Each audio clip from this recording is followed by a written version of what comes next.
സഹോദരങ്ങളെ, അനുഗ്രഹമായ ഒരു പുതിയ ആഴ്ച കൂടെ നമ്മുടെ ജീവിതത്തിലേക്ക് കടന്നു വന്നിരിക്കുകയാണല്ലോ. ഈ മനോഹരമായ ഈ ആഴ്ചയുടെ ആരംഭ ദിനത്തിൽ നമ്മുടെ കർത്താവും രക്ഷിതാവുമായ യേശു ക്രിസ്തുവിന്റെ നാമത്തെ ഉയർത്തിക്കൊണ്ട്, ആ നാമത്തിന് മഹത്വം കരയറ്റിക്കൊണ്ട്, കർത്താവിന് നന്ദി പറഞ്ഞുകൊണ്ട്, സ്തോത്രം, ആരാധനയും പുകഴ്ചയ്ക്കും എല്ലാം യോഗ്യനായ നമ്മുടെ കർത്താവായ യേശുവിന്റെ നാമത്തിൽ സ്തോത്രം ചെയ്തുകൊണ്ട് നമുക്ക് ആരംഭിക്കാം. സ്തോത്രം, സ്തോത്രം. കർത്താവ് നമുക്ക് നല്ലവനാണല്ലോ. സ്തോത്രം. കർത്താവ് നമ്മളോട് ദയാലുവാണല്ലോ. കർത്താവ് നമ്മളോട് കരുണയാണല്ലോ എപ്പോഴും കാട്ടിക്കൊണ്ടിരിക്കുന്നത്. ആ നല്ല കർത്താവിന് നന്ദി പറയാം. സ്തോത്രം, സ്തോത്രം, സ്തോത്രം, സ്തോത്രം. ഇന്നയോളം നിർത്തി ഇന്ന് പ്രഭാതത്തിലും ഉണർന്ന കർത്താവിന്റെ മുഖത്തേക്ക് നോക്കുവാൻ കർത്താവ് നമുക്കൊരു അവസരം കൂടെ തന്നതിനായി കർത്താവിന് നമുക്ക് സ്തോത്രം ചെയ്യാം. സ്തോത്രം, സ്തോത്രം. ദൈവത്തിന് മഹത്വം. വളരെ വേഗത്തിൽ ഒരു വചനഭാഗം വായിച്ചിട്ട് പ്രാർത്ഥിക്കാൻ ഞാൻ ആഗ്രഹിക്കുകയാണ്. സ്തോത്രം. ഗലാത്യർക്ക് എഴുതിയ ലേഖനം 6-ാം അധ്യായം അതിന് 14-ാമത് വാക്യമാണ്. ഗലേഷ്യൻസ് ചാപ്റ്റർ 6 വേർഡ്സ് 14 ആണ്. എനിക്ക് നമ്മുടെ കർത്താവായ യേശു ക്രിസ്തുവിന്റെ ക്രൂശിലല്ലാതെ പ്രശംസിപ്പാൻ ഇടവരരുത്. അവനാൽ ലോകം എനിക്കും ഞാൻ ലോകത്തിനും ക്രൂശിക്കപ്പെട്ടിരിക്കുന്നു. ഇത് നമ്മുടെ പൗലോസ് അപ്പോസ്തലൻ എഴുതിയിരിക്കുന്ന ലേഖനമാണ്. സ്വതന്ത്രം ഇങ്ങനെ എഴുതിയിരിക്കുന്നത്: തെറ്റായ പഠിപ്പിക്കലിലൂടെ സത്യമാർഗത്തിൽ നിന്ന് വ്യതിചലിച്ചവരെ സത്യവിശ്വാസത്തിലേക്ക് തിരികെ കൊണ്ടുവരുവാനുള്ള ഉദ്ദേശത്തിൽ നിന്ന് ജനിച്ചതാണ് ഗലാത്യ ലേഖനം. എഴുതിയത് പൗലോസാണ്. സ്വതന്ത്രം.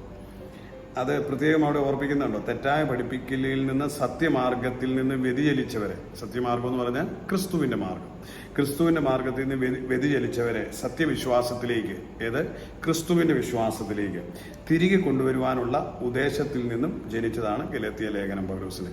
ഈ പൗലോസ് അപ്പോസ്തലനെ സംബന്ധിച്ചിടത്തോളം അദ്ദേഹത്തിന്റെ പ്രസംഗങ്ങളെല്ലാം ക്രിസ്തുവിനെ പറ്റിയാണ്. കാരണം അദ്ദേഹം ക്രിസ്തുവിനെയാണ് കണ്ടത്. ദമസ്കോസിന്റെ പടിവാതിൽക്കൽ വെച്ച് തന്നെ സന്ദർശിച്ച കർത്താവായ യേശു ക്രിസ്തുവിനെയാണ് താൻ കണ്ടെത്തിയത്. പിന്നീട് താൻ ആ കർത്താവായ യേശുവിൻ്റെ സാക്ഷിയായി തൻ്റെ ജീവിത അവസാനം വരെയും അവനായി സമർപ്പിക്കപ്പെട്ടു. അതുകൊണ്ടാണ് താൻ പ്രസംഗിക്കുമ്പോൾ താൻ പറയുന്നത്, കർത്താവായ യേശു ക്രിസ്തുവിനെ ക്രൂശിലല്ലാതെ മറ്റൊന്നും എനിക്ക് പ്രശംസിക്കുവാനില്ല എന്ന് പറയുന്നത്. ക്രിസ്തുവിനെ അല്ലാതെ മറ്റൊന്നും അറിയാത്തവനായി ഞാൻ ഇരിക്കുന്നു എന്നൊക്കെ പൗലോസ് അപ്പോസ്തലൻ എഴുതുവാനുണ്ടായ കാരണം അതാണ്. കാരണം കർത്താവായ പൗലോസ് അപ്പോസ്തലനെ കർത്താവിനെ അല്ലാതെ യേശു ക്രിസ്തുവിനെ അല്ലാതെ ഉയർത്തുവാൻ മറ്റൊന്നും തൻ്റെ നാവിലില്ല. കാരണം താൻ ന്യായപ്രമാണം മുഴുവൻ പഠിച്ച മനുഷ്യനാണ്. ന്യായപ്രമാണം മുഴുവൻ തനിക്ക് തികവായി അറിയാവുന്നതാണ്. കാരണം ഗമാലിയന്റെ പാദപീഠത്തിൽ ഇരുന്ന് പഠിച്ചാണ് തനിക്ക് എല്ലാ ജ്ഞാനത്തിന്റെയും വിദ്യാഭ്യാസത്തിന്റെയും ഒക്കെ കാര്യത്തിൽ ഏറ്റവും ഉന്നതമായ നിലയിൽ, ക്രിസ്തുവിന്റെ ശിഷ്യന്മാരിൽ ഏറ്റവും ഉന്നതമായ നിലയിൽ നിൽക്കുന്ന ഒരാളാണ്. താൻ ശരിക്കും പ്രസംഗിക്കേണ്ടത് ന്യായപ്രമാണം പ്രസംഗിക്കാം. മോശയുടെ പുസ്തകങ്ങളും നോയുടെ പുസ്തകങ്ങളും ഒക്കെ അദ്ദേഹത്തിന് പ്രസംഗിക്കാൻ നന്നായിട്ട് അറിയാം. കാരണം എന്താണെന്ന് ചോദിച്ചാൽ അതിൽ നമ്മൾ ഇന്നത്തെ പ്രസംഗകരൊക്കെ പ്രസംഗിക്കുന്നതിനേക്കാളും അഗ്രഗണ്യനായിട്ടുള്ള ആളാണ് അദ്ദേഹം.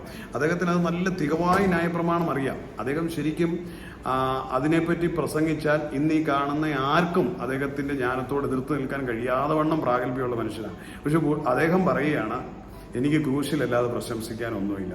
കർത്താവായ യേശുവിനെ അല്ലാതെ ഒന്നും അറിയാത്തവനായി ഞാൻ ഇരിക്കുന്നു. അപ്പോൾ അദ്ദേഹത്തിന്റെ പ്രസംഗങ്ങൾ, പ്രഭാഷണങ്ങൾ എല്ലാം യേശുവായിരുന്നു.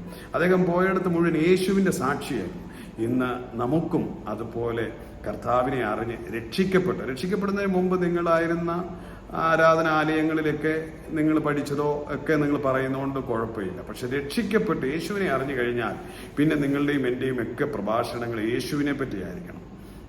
നമ്മുടെ ചാനൽ കൊണ്ട് കൂട്ടായ്മയിൽ നമ്മളെപ്പോഴും കർത്താവായ യേശുവിനെ അല്ലേ കൂടുതലും പറയുകയും പ്രസംഗിക്കുകയും ചെയ്യുന്നത്. അതിനകത്ത് പല സമൂഹങ്ങളിൽ നിന്ന് വരുന്ന ആൾക്കാരുണ്ട്, പല പശ്ചാത്തലങ്ങളിൽ, ക്രിസ്തീയ പശ്ചാത്തലമല്ലാത്തതിൽ നിന്നും ക്രിസ്തീയ പശ്ചാത്തലത്തിൽ നിന്നും യഥാസ്ഥിതിക ക്രിസ്തീയ പശ്ചാത്തലങ്ങളിൽ നിന്നും ഒക്കെ വരുന്ന ആൾക്കാരുണ്ട്. അവർക്കൊക്കെ പല കാര്യങ്ങളും പല നോളജുകളുമുണ്ട്. പക്ഷെ ഞാൻ എപ്പോഴും അവരോട് പറയും, യേശു ക്രിസ്തുവിനെ അല്ലാതെ മറ്റൊന്നും നമ്മുടെ കൂട്ടായ്മയിൽ പറയണ്ട. കാരണം നമ്മുടെ രക്ഷകൻ കർത്താവാണ്, നമ്മളെ രക്ഷിച്ചത് കർത്താവാണ്, ഇരുട്ടിൽ നിന്ന് നമ്മളെ വിളിച്ചത് കർത്താവാണ്, ദിവ്യ വെളിച്ചത്തിലേക്ക്, ക്രിസ്തുവാകുന്ന വെളിച്ചത്തിലേക്ക്. അപ്പോൾ ആ വെളിച്ചത്തെ പറ്റിയാണ്, ലോകത്തിന്റെ വെളിച്ചമായ ക്രിസ്തുവിനെ പറ്റിയാണ് നമുക്ക് പറയാനുള്ളത്. പാപത്തിന് മോചനം തരുന്നത് ക്രിസ്തുവാണ്, പാപമോചനം. ആ കർത്താവിനെ പറ്റിയാണ് നമുക്ക് പ്രസംഗിക്കാനുള്ളത്. അതുകൊണ്ടാണ് യേശുവിനെ മാത്രം ഉയർത്തണമെന്ന് ഞാൻ പലപ്പോഴും പറയാറുണ്ട്. ഇന്ന് ഈ പ്രഭാതത്തിലും ഈ വാക്യം എടുത്തപ്പോൾ എൻ്റെ ഹൃദയത്തിലേക്ക് അതാണ് ഓടി വന്നത്. തിരുവചനം പറയുകയാണ്, എനിക്കോ നമ്മുടെ കർത്താവായ യേശു ക്രിസ്തുവിനെ ക്രൂശിലല്ലാതെ പ്രശംസിപ്പാൻ ഇടവരുത്. പൗലോസ് അപ്പോസ്തലൻ പറയാണ്, എനിക്ക് കർത്താവിൻ്റെ ക്രൂശിലല്ലാതെ പ്രശംസിപ്പാൻ ഒന്നും ഇടവരുത്. പ്രശംസിപ്പാൻ അദ്ദേഹത്തിന് ഒരുപാടുണ്ട്. ഞാൻ പ്രാരംഭത്തിൽ പറഞ്ഞല്ലോ, അദ്ദേഹം ന്യായപ്രമാണത്തിൽ അഗ്രഗണ്യനാണ്. തനിക്ക് നല്ല ഗമാലിയൽ പാദമെടുത്ത് പഠിച്ച ആളാണ്. താൻ യഹൂദൻ, നല്ല സ്വതന്ത്രം പേര് കേട്ട തറവാടിയാണ്, കുടുംബസ്ഥനാണ്, അധികാരത്വമുള്ളവനാണ്. സ്വതന്ത്രം എല്ലാ നിലയിലും അദ്ദേഹത്തിന് പ്രശംസിപ്പാൻ ഒരുപാടുണ്ട്. എങ്കിലും അദ്ദേഹം പറയുകയാണ്, ലോകപ്രകാരം അദ്ദേഹത്തിന് ഒരുപാട് കാര്യങ്ങൾ പ്രശംസിക്കാനുണ്ട്. പക്ഷെ അദ്ദേഹം പറയാം, കർത്താവായ യേശു ക്രിസ്തുവിന്റെ ക്രൂശിലല്ലാതെ പ്രശംസിപ്പാൻ ഇടവരരുത്. എന്നെ കേൾക്കുന്ന പ്രിയമുള്ളവരെയും മറ്റൊന്നിനും പ്രശംസിപ്പാൻ ഇടവരരുത്. നിങ്ങളുടെ സമ്പത്തിലോ, നിങ്ങളുടെ പാരമ്പര്യത്തിലോ, നിങ്ങളുടെ വിശ്വാസ പാരമ്പര്യത്തിലോ, നിങ്ങളുടെ വിശ്വാസത്തിലുള്ള ജ്ഞാനത്തിലോ ഒന്നും പ്രശംസിപ്പാൻ ഇടവരരുത്. നിങ്ങളുടെ സഭയുടെ പേരിൽ പ്രശംസിക്കരുത്. നിങ്ങൾ ഒരു വിധത്തിൽ നിങ്ങളുടെ പാരമ്പര്യം ഒന്നിലും പ്രശംസിപ്പാൻ നിങ്ങൾ ഇടവരരുത്. നിങ്ങൾ യേശുവിനെ, ആ ക്രൂശിനെ മാത്രം അറിയുന്നവരായി, ആ ക്രൂശിനെ മാത്രം ഉയർത്തുന്നവരായി ഇരിക്കണം എന്നാണ് പൗലോസ് അപ്പോസ്തലൻ ഇവിടെ ഓർപ്പിക്കുന്നത്. അദ്ദേഹത്തിന്റെ ഓർമ്മപ്പെടുത്തലല്ല, പരിശുദ്ധാത്മാവ് ഓർമ്മപ്പെടുത്തുക. ഈ നൂറ്റാണ്ടിൽ കേട്ടുകൊണ്ടിരിക്കുന്ന നമ്മളെ ഓർമ്മപ്പെടുത്തുക. യേശുവിനെ അല്ലാതെ മറ്റൊന്നും അറിയാത്തവരായി നിങ്ങളിരിക്കട്ടെ. ക്രൂശിനെ അല്ലാതെ മറ്റൊന്നും ഉയർത്തുവാനില്ലാത്തവരായി നിങ്ങളിരിക്കട്ടെ. അങ്ങനെയുണ്ടെങ്കിൽ അതിനകത്ത് പറഞ്ഞ ആ വാക്ക്, ഞാൻ നേരത്തെ ആ ഭാഗം ഒന്ന് പ്രസംഗിച്ചിട്ടുണ്ടെന്ന് എൻ്റെ ഒരു വിചാരം. അതിങ്ങനെയാണ്, അവനാൽ ലോകം എനിക്കും ഞാൻ ലോകത്തിനും ക്രൂശിക്കപ്പെട്ടിരിക്കുന്നു. അവനാൽ ലോകം എനിക്കും ഞാൻ ലോകത്തിനും ക്രൂശിക്കപ്പെട്ടിരിക്കുന്നു. അപ്പോൾ ക്രൂശിക്കപ്പെടുക എന്ന് പറഞ്ഞാൽ എന്നാ? ക്രൂശിൽ കൈകൾ തറയ്ക്കപ്പെട്ടവരായി, കാലുകൾ തറയ്ക്കപ്പെട്ടവരായി ക്രൂശിൽ ബന്ധിക്കപ്പെട്ടു. പിന്നെ അതിൽ നിന്ന് ഇറങ്ങി വരാൻ പറ്റുന്നില്ലല്ലോ, മോചനമില്ല, ബന്ധിക്കപ്പെട്ടിരിക്കുന്നില്ല, ക്രൂശിൽ ബന്ധിക്കപ്പെട്ടിരിക്കുക, ക്രൂശിക്കപ്പെട്ടിരിക്കുക. അപ്പോൾ ക്രൂശിക്കപ്പെട്ടിരിക്കുന്ന ക്രൂശിൽ നിന്ന് ഇറങ്ങി വരിക എന്ന് പറയുന്നത് സാധ്യമായ കാര്യമല്ലല്ലോ. അപ്പോൾ അവനാൽ ലോകം എനിക്കും, അതായത് ക്രൂശിൽ പ്രശംസിക്കുന്ന, മേളത്തെ ഭാഗത്തിൽ ക്രിസ്തു യേശുവിന്റെ ക്രൂശിലല്ലാതെ പ്രശംസിപ്പാന്നില്ല, ക്രൂശിൽ പ്രശംസിക്കുന്ന ഒരുവന് ലോകം ക്രൂശിക്കപ്പെട്ടിരിക്കും. അത് ഇച്ചിരി നമ്മളെ കൺഫ്യൂസ്ഡ് ആക്കുന്ന, പക്ഷെ ഒരു സ്വല്പം ഒന്ന് മനസ്സിരുത്തിയാൽ നമുക്ക് പിടികിട്ടും. ഒരു സ്വല്പം നിങ്ങൾ എൻ്റെ കൂടെ ഒന്ന് ഇറങ്ങി വന്നാൽ ഒരു 2 വാക്കിൽ അത് മനസ്സിലാക്കാം. ഇത്രയേ ഉള്ളൂ.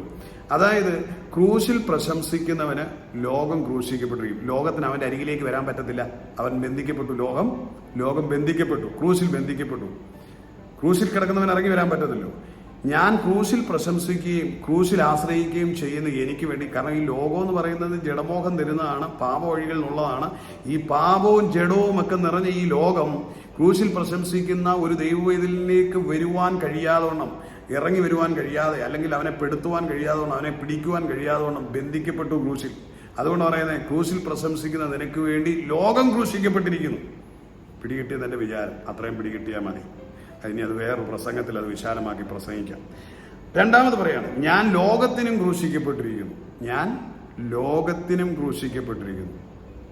ലോകത്തിന്റെ പാപത്തിലേക്ക് തൊട്ടു തീണ്ടുവാൻ കഴിയാതെ വണ്ണം, ലോകമോഹങ്ങളിലേക്ക് ആകർഷിക്കപ്പെടുവാൻ കഴിയാതെ വണ്ണം, ആഗ്രഹിച്ചാലും അതിലേക്ക് പോകുവാൻ കഴിയാതെ വണ്ണം ഞാൻ ക്രൂശിൽ പ്രശംസിക്കുന്നതുകൊണ്ട് ഞാൻ ക്രൂശിക്കപ്പെട്ടിരിക്കുക. കാരണം പാപം ചെയ്യാൻ കഴിയാത്ത വണ്ണം ഞാൻ ക്രൂശനെ ചെയ്തിരിക്കുകയാണ്, ക്രൂശനെ പിടിച്ചു വെച്ചിരിക്കുകയാണ്. ഞാൻ ലോകത്തിന് ക്രൂശിക്കപ്പെട്ടിരിക്കുന്നു. എനിക്ക് ഇറങ്ങിച്ചെന്ന് പാപത്തിലേക്ക് കൈനീട്ടുവാൻ, ചിന്തകളിലേക്ക് കൈനീട്ടുവാൻ, ലോക ഇമ്പങ്ങളിലേക്ക് പോകുവാൻ കഴിയാതെ വണ്ണം ക്രൂശിൽ പ്രശംസിക്കുന്നവനായ ഞാൻ ക്രൂശിക്കപ്പെട്ടിരിക്കുക. അതുകൊണ്ട് ലോകത്തിലേക്ക് എനിക്ക് കടന്നു ചെല്ലാൻ കഴിയത്തില്ല, ലോകത്തെ എനിക്ക് സ്വീകരിക്കാനും കഴിയത്തില്ല. അതുപോലെ ലോകവും നമുക്ക് വേണ്ടി ക്രൂശിക്കപ്പെട്ടിരിക്കുക. കാരണം ലോകത്തിന് നമ്മളിലേക്കും വരുവാൻ കഴിയാതെ വേണം ലോകവും ക്രൂശിക്കപ്പെട്ടിരിക്കുക. അത് ആർക്കാണ് അങ്ങനെ സംഭവിക്കുന്നത്? പാപം തൊട്ടു തീണ്ടാത്ത, അല്ലെങ്കിൽ പാപത്തിന് അധിനിവേശം നടത്താൻ കഴിയാത്ത നിലയിൽ അങ്ങനെ സേഫ് ആക്കപ്പെടുന്ന ആരാണ്? ക്രൂശിൽ പ്രശംസിക്കുന്നവൻ. അപ്പൊ ക്രൂശിനെ പ്രസംഗിക്കുകയും യേശുവിനെ ഉയർത്തുകയും ക്രൂശിൽ പ്രശംസിക്കുകയും ചെയ്യുന്ന ഒരു ദൈവ പൈതല് ബന്ധിക്കപ്പെട്ടിരിക്കുകയാണ്. സ്വർഗത്താൽ ബന്ധിക്കപ്പെട്ടിരിക്കുക, ദൈവ്യ സ്നേഹത്താൽ ബന്ധിക്കപ്പെട്ടിരിക്കുക. പാപത്തിന് അവനെ പിടിച്ചടക്കാൻ കഴിയാതെ വണ്ണം, അല്ലെ പാപത്തിലേക്ക് അവന് പോകാൻ കഴിയാതെ വണ്ണം ക്രൂശിക്കപ്പെട്ടിരിക്കും. അതാണ് സ്തോത്രം പൗലോസ് അപ്പോസ്തലൻ നമ്മളോട് പറയുന്നത്. അതുകൊണ്ടാണ് ഞാൻ പറയുന്നത്, നിങ്ങൾ ലോകത്തെ ജയിക്കാൻ ആഗ്രഹിക്കുന്നെങ്കിൽ, പാപത്തെ ജയിക്കുവാൻ ആഗ്രഹിക്കുന്നെങ്കിൽ, നിത്യതയിലേക്കുള്ള യാത്രയിൽ നിങ്ങൾക്ക് ഒരു തടസ്സവും ഉണ്ടാകാതെ, ഒരു ബന്ധനവും ഉണ്ടാകാതെ മുൻപോട്ട് പോകണമെങ്കിൽ നിങ്ങൾ ക്രൂശിൽ പ്രശംസിക്കണം. സ്വയത്തിൽ പ്രശംസിക്കരുത്, ജ്ഞാനത്തിൽ പ്രശംസിക്കരുത്, പദവികളിലും പ്രസ്ഥാനങ്ങളിലും പ്രശംസിക്കരുത്, നിങ്ങളുടെ ബാഹ്യമായ ഒന്നിലും പ്രശംസിക്കരുത്. ക്രൂശിൽ പ്രശംസിക്കും. യേശുക്രിസ്തുവിന്റെ ക്രൂശിലല്ലാതെ പ്രശംസിപ്പാൻ ഇടവരരുത്. അങ്ങനെ ഉണ്ടെങ്കിൽ ലോകവും നിങ്ങൾക്ക് ക്രൂശിക്കപ്പെട്ടിരിക്കും, നിങ്ങൾ ലോകത്തിനും ക്രൂശിക്കപ്പെട്ടിരിക്കും. നിങ്ങൾ നിത്യതയ്ക്ക് യോഗ്യരായി മുന്നേറുവാൻ കർത്താവ് സഹായിക്കും. അവൻ്റെ അനുഗ്രഹീതമായ സാക്ഷ്യപത്രങ്ങളായി തീരുവാൻ എനിക്കും നിങ്ങൾക്കും കഴിയും. ഇന്ന് പ്രഭാതത്തിൽ എന്നെ കേൾക്കുന്ന പ്രിയമുള്ളവരെ, ക്രൂശിൽ നമുക്ക് പ്രശംസിക്കാം. നിങ്ങളെ ലോകത്തിന് കീഴ്പ്പെടുത്തുവാൻ കഴിയത്തില്ല. ലോകത്തിൻ്റെ യാതൊരുവിധ മ്ലേച്ഛതകൾക്കും പാപത്തിനും ലോകത്തിൻ്റെ തകർച്ചകൾക്കും പരാജയങ്ങൾക്കും കണ്ണുനീരുകൾക്കും ഒന്നും നിന്നെ പിടിച്ചടക്കാൻ കഴിയത്തില്ല. ഇഹലോകത്തിൻ്റെ ദാരിദ്ര്യങ്ങൾ, ഇഹലോകത്തിൻ്റെ രോഗങ്ങൾ, ഇഹലോകത്തിൻ്റെ ബന്ധനങ്ങൾക്കൊന്നും നിങ്ങളെ പിടിച്ചടക്കുവാൻ കഴിയത്തില്ല. നിങ്ങൾ ക്രൂശിൽ പ്രശംസിക്കുന്നയാളാണെങ്കിൽ നിങ്ങളെപ്പോഴും ക്രൂശിനെ ധ്യാനിക്കണം, ക്രൂശിൽ പ്രശംസിക്കണം. ക്രിസ്തുവായിരിക്കണം നിങ്ങളുടെ നാവിൽ ഉയർത്തപ്പെടേണ്ടത്.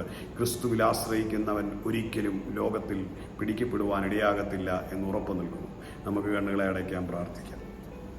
കരുണാസമ്പന്നനായ ഞങ്ങളുടെ സ്വർഗീയ പിതാവേ, അങ്ങയുടെ പുത്രൻ ഞങ്ങളുടെ രക്ഷിതാവുമായ യേശുവിന്റെ നാമത്തിൽ തിരുസലിലേക്ക് വരും. ഞങ്ങൾക്ക് ക്രൂശിലല്ലാതെ പ്രശംസിപ്പാനൊന്നും ഉണ്ടാകരുത്. ലോകം ഞങ്ങൾക്ക് ക്രൂശിക്കപ്പെട്ടിരിക്കണം, ഞങ്ങൾ ലോകത്തിനും ക്രൂശിക്കപ്പെട്ടിരിക്കണം. ലോകവും ഞങ്ങളും തമ്മിൽ കർത്താവെ വ്യക്തമായ ഒരു അകലം കർത്താവെ അവിടുന്ന് ഞങ്ങൾക്ക് വെച്ചിരിക്കുന്നതിനായി സ്തോത്രം. ക്രൂശിൽ പ്രശംസിക്കുന്ന ഞങ്ങളുടെ ജീവിതം ഈ ലോകത്ത് അനുഗ്രഹപ്രദമായ ക്രൂശിന്റെ മാഹാത്മ്യത്തെ ചുമക്കുന്ന ഒരു ജീവിതമാക്കി ഞങ്ങളെ തീർക്കണം. സകല മാനമഹത്വവും അങ്ങേക്ക് തിരികെയാണ്, ഉള്ളങ്കരങ്ങളിലേക്ക് ഞങ്ങൾ തിരികെയാണ്. പിതാവ് ഞങ്ങളുടെ പ്രാർത്ഥന കേൾക്കുന്നതിനായി സ്തോത്രം. എന്തിനെ കേൾക്കുന്ന ആരെങ്കിലും കർത്താവെ ലോകം അവരെ പിടിച്ച് കവർന്നെടുത്തിരിക്കുന്നെങ്കിൽ അതിൽ നിന്ന് അവരെ വിടുവിച്ച് ക്രൂശിൽ അവരെ ആശ്രയം വെപ്പിച്ച് കർത്താവെ അവർ ബന്ധിക്കപ്പെടട്ടെ, ക്രൂശിൽ ബന്ധിക്കപ്പെടട്ടെ. അവരുടെ ജീവിതം പാപവിമുക്തമായി തീരേണ്ടതിനായി പ്രവർത്തിക്കുന്നു, ബലഹീന വിമുക്തമായി തീരേണ്ടതിനായി, പരാജയ വിമുക്തമായി തീരേണ്ടതിനായി പ്രവർത്തിക്കുന്നു, കണ്ണുനീർ വിമുക്തമായി തീരേണ്ടതിനായി പ്രവർത്തിക്കുന്നു, ദാരിദ്ര്യവും പകയുടെയും എല്ലാം വിടുവിക്കപ്പെട്ടവരായി തീരേണ്ടതിനായി പ്രാർത്ഥിക്കുന്നു. തൃക്കരങ്ങളിൽ തിരികെയാണ്. ഇന്നീ പ്രഭാതം എന്നെ കേൾക്കുന്ന ഓരോരുത്തരെയും ഞാൻ യേശുവിന്റെ നാമത്തിൽ അനുഗ്രഹിക്കുന്നു. അവരുടെ ഭാരങ്ങളെ പിതാവിന്റെ കരങ്ങളിൽ തരും. അവരെ വിടുവിക്കണം, അനുഗ്രഹിക്കണം, ഉയർത്തണം, മാനിക്കണം. സകലവിധ നന്മകൾ കൊണ്ട് അവരെ നിറയ്ക്കണം. അവർ ക്രിസ്തുവിന്റെ അനുഗ്രഹ പത്രങ്ങളാക്കി തീർക്കുമാറാകണം. ഉള്ളങ്കരങ്ങളിൽ തിരികെയാണ്. പിതാവ് ഈ ആഴ്ച ഏറ്റവും അനുഗ്രഹമാക്കി ഞങ്ങൾക്ക് തരുന്നതിനായി സ്തോത്രം. ഓരോ ദിനങ്ങളും യേശുവിന്റെ നാമത്തിൽ അനുഗ്രഹിക്കും. എന്നെ കേൾക്കുന്ന പ്രിയമുള്ളവരുടെ ഈ ആഴ്ച യാത്ര ഏറ്റവും അനുഗ്രഹമായി ശോഭയുള്ളതാക്കി തീർക്കണം. ഈ ആഴ്ച അവസാനം നടക്കുന്ന ഞങ്ങളുടെ ഉപവാസ പ്രാർത്ഥനകൾക്കായി പ്രാർത്ഥിക്കുന്നു. കർത്താവ് കൺവെൻഷനായി പ്രാർത്ഥിക്കുന്നു. ദൈവകൃപയിൽ ഞങ്ങളെ നിറയ്ക്കണം, കൂടെയിരിക്കണം. ഞങ്ങളുടെ കൂട്ടുവിശ്വാസികളെയും സഭാ സമൂഹങ്ങളെയും എല്ലാം അനുഗ്രഹിക്കും. ചാനൽ വണ്ടിൻ്റെ എല്ലാ വ്യൂവേഴ്സിനെയും ഞാൻ അനുഗ്രഹിക്കുന്നു. ആദ്യമായി കാണുന്നവരെയും അനുഗ്രഹിച്ച് പ്രാർത്ഥിക്കുന്നു. ഞങ്ങളുടെ കുടുംബാംഗങ്ങളെല്ലാം അനുഗ്രഹിക്കുന്നു. വിവിധ രാജ്യങ്ങളിലായിരിക്കുന്ന എല്ലാ പ്രിയപ്പെട്ടവരും അവരുടെ ആരോഗ്യം, അവരുടെ ആയുസ്, അവരുടെ വരുമാനങ്ങൾ, അവരുടെ കുടുംബജീവിതങ്ങൾ സകലതും അനുഗ്രഹിക്കപ്പെടുവാനിടയാകട്ടെ. തൃക്കരങ്ങളിൽ തരുന്നു. പിതാവ് പ്രാർത്ഥന കേൾക്കുന്ന കൃപയ്ക്കായി സ്തോത്രം. യേശുവിൻ നാമത്തിൽ തന്നെ. ആമേൻ, ആമേൻ, ആമേൻ. കർത്താവ് അനുഗ്രഹിക്കട്ടെ. ദൈവത്തിന് മഹത്വം. ഇന്ന് വൈകിട്ട് നമുക്കൊരു ബ്രോഡ്കാസ്റ്റ് പോലെ ഒരു സ്തോത്ര പ്രാർത്ഥന എല്ലാ പ്രിയപ്പെട്ടവരും, നമുക്ക് ആയിരക്കണക്കിന് ആൾക്കാർ നമ്മുടെ കോണ്ടാക്ട് ചെയ്യപ്പെട്ടവരുണ്ട്. അവരുടെ എല്ലാം ഒന്ന് പേര് പറഞ്ഞ് സ്തോത്രം, അവരുടെ ഫാമിലീസിനെ എല്ലാം മൊത്തമൊന്ന് സ്തോത്രം ചെയ്യണമെന്നുണ്ട്. കഴിവതും നിങ്ങൾ ജോയിൻ ചെയ്യാൻ പറ്റുന്നവർ ചെയ്യണം. വൈകിട്ട് ഒരു 7 മണി തൊട്ട് ചെയ്യണമെന്ന് ആഗ്രഹം. 7, 8, 9, 10 ആ സമയങ്ങൾ അങ്ങനെ ചെയ്യണമെന്ന് ആഗ്രഹം. പ്രാർത്ഥനയിൽ ഓർക്കണം. ദൈവം അനുവദിച്ചാൽ നമ്മൾക്ക് ഇന്ന് അങ്ങനെ കൂടാൻ ഇന്ന് വൈകിട്ട് കഴിയട്ടെ. സ്തോത്രം. എല്ലാ പ്രിയപ്പെട്ടവരെയും പ്രത്യേകിച്ച് പ്രാർത്ഥിക്കുവാൻ അവസരം അന്നേരം ഉണ്ടാവും. നിങ്ങൾക്ക് ഓൺലൈനിൽ പ്രയർ റിക്വസ്റ്റുകൾ ടെക്സ്റ്റ് ചെയ്യാൻ പറ്റും. ആ സമയത്ത് അന്നേരം നമുക്ക് അതിനായി പ്രാർത്ഥിക്കുവാനും കഴിയും. സാക്ഷ്യങ്ങളും പങ്കുവയ്ക്കുവാൻ കഴിയും. ആ സമയത്ത് അന്നേരം പ്രാർത്ഥിക്കുവാൻ കഴിയും. എല്ലാവരെയും കർത്താവ് അനുഗ്രഹിക്കട്ടെ. എന്തെങ്കിലും അറിയിക്കാനുണ്ടെങ്കിൽ നമ്മുടെ ഈ വാട്സാപ്പ് നമ്പറിൽ ഒന്ന് കോൺടാക്ട് ചെയ്യണമെന്നും പ്രത്യേകം ഓർപ്പിക്കുന്നു. കർത്താവ് എല്ലാവരെയും അനുഗ്രഹിക്കട്ടെ. God bless you. Love you dear all. നിങ്ങളുടെ പ്രിയ സഹോദരൻ മനോജ് മാത്യു.